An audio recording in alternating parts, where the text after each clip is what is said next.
No, there was not starvation in Gaza. Pathetic, innit? No, there was not starvation in Gaza after 2005. No, there was no deficit of goods coming in. I've been plenty of times. There was no deficit? No. One thing's for sure, whenever someone's that smug and speaks like that with such attitude, you know there's Zionist money behind it. No, there's no starvation in Gaza. Yeah, that's fine. We're just going to completely ignore the fact that at least 12 years ago it was reported that Israel used calorie count, literally put them on a diet. That's what Israel said, to limit the food going into Gaza. And it was literally called a blockade targeting Palestinians. But of course, Douglas Murray knows better, speaking in a British accent.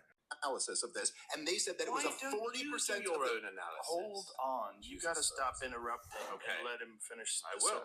He even had Joe Rogan frustrated by the end of it. Stop interrupting. But the guy's a Zionist. They don't play by rules. When were you last there at all? I've never been. You've never been? Well, am I not allowed to talk about it now?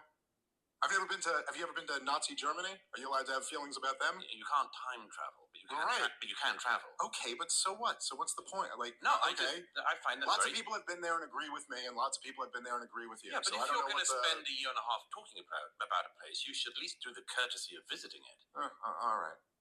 I just think this is a non-argument. Yes. According to Douglas Murray, you have to visit a place to be an expert. So if you've never been to Gaza, as he puts it, then you can't really talk about how Palestinians in Gaza are being oppressed because you haven't been there.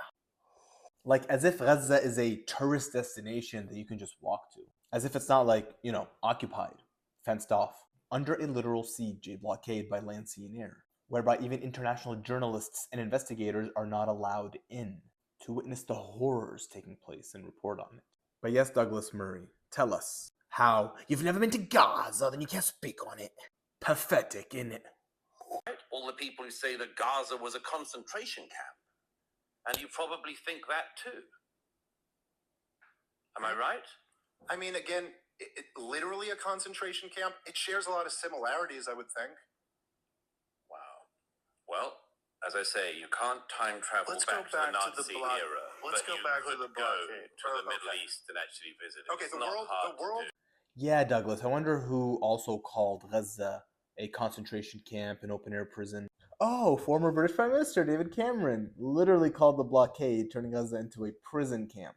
And this was 14 years ago. The UN calls this an illegal siege known as collective punishment. And as you know, now the borders are fully shut and no humanitarian aid is allowed in.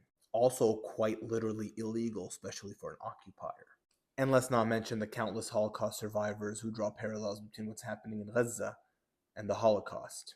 But remember, according to Douglas Murray, the UN, liars. Amnesty International, liars. Human Rights Watch, liars. The UN courts, liars. Palestinians in Gaza, liars. Israel committing a genocide. They're telling the truth, bruv. Mad ting, innit? Mad ting, bruv.